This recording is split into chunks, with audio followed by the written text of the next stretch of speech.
Assalamualaikum warahmatullahi wabarakatuh. Perkenalkan, nama saya Nisha Syifa Putri Syarul dari Prodi Manajemen Keuangan Syariah dengan NIM terakhir 098. Saya akan membahas keseimbangan makroekonomi Islam dengan model ISLM untuk memenuhi tugas mata kuliah Ekonomi Makro Islam. Mari kita bahas. Model ISLM konvensional didasarkan pada tingkat suku bunga sebagai penentu utama investasi dan permintaan uang dalam ekonomi Islam. Riba atau bunga digantikan dengan tingkat bagi hasil atau profit sharing ratio atau tingkat penggembalian yang diharapkan expected rate of return dari investasi real. Jadi, kurva ISLM merupakan gabungan kurva IS dan LM yang menunjukkan relasi antara tingkat suku bunga R dengan ekm Y yang mempresentasikan berbagai kombinasi equilibrium di pasar barang dan pasar uang. Dari materi terkait kurva IS dan LM, kita bisa merangkum persamaan model IS dan LM sebagai berikut. Persamaan pada gambar di samping tercermin dua pendekatan kebijakan ekonomi, yakni kebijakan fiskal melalui komponen G dan T, kebijakan moneter melalui instrumen M. Melalui kurva ISLM, kita bisa mengetahui implikasi perubahan kebijakan fiskal atau moneter pada perekonomian agregat. Dengan kata lain, model ISLM merupakan fondasi untuk mempelajari fluktuasi perekonomian dalam jangka pendek. Pada gambar di samping, titik E merupakan equilibrium di pasar barang dan pasar uang, yakni saat actual expenditure setara dengan planned expenditure dan demand for real money balance setara dengan money supply.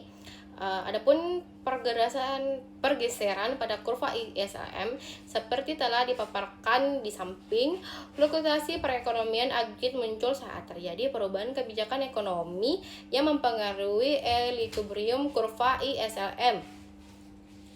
Kita akan melihat dampak perubahan kebijakan fiskal maupun moneter pada kurva ISLM melalui beberapa contoh sederhana. Untuk saat ini kita asumsikan hanya satu jenis kebijakan yang mengalami perubahan fiskal saja atau moneter saja, sementara P merupakan variabel konstan. Baik, saya akan memberikan contoh peningkatan belanja pemerintah. Misalkan terjadi peningkatan government spending sebesar delta G, hal ini akan mendorong kenaikan income.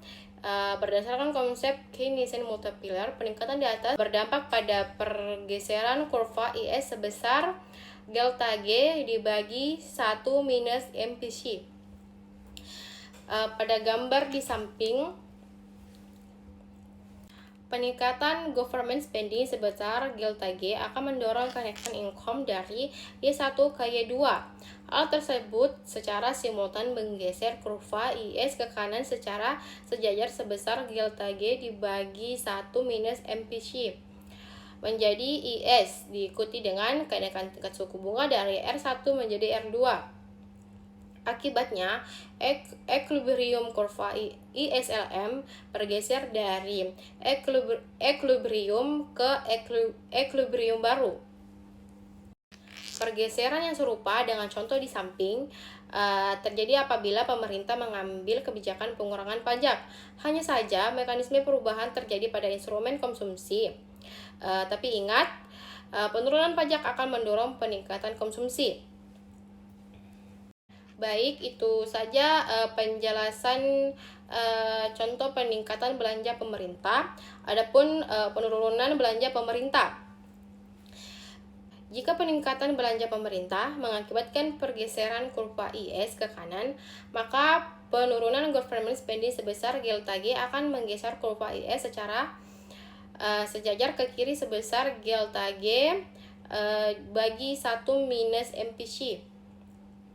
Kita bisa melihat gambar di samping.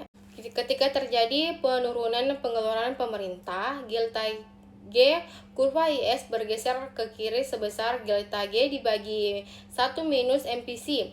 Akibatnya, titik keseimbangan berpindah dari equilibrium ke equilibrium baru. Pendapatan nasional turun dari Y1 ke Y2 dan tingkat suku bunga turun dari R1 ke R2. Sementara kurva LM tetap. Jadi singkatnya itu, penurunan government spending menyebabkan kurva IS bergeser ke kiri, sehingga pendapatan nasional dan tingkat suku bunga menurun. Jadi prinsip serupa juga terjadi jika pemerintah mengambil kebijakan kenaikan pajak. Itu saja contoh yang saya bisa jelaskan sedikit. Mohon maaf bila ada ucapan yang salah, karena manusia tidak luput dari kesalahan. Terima kasih.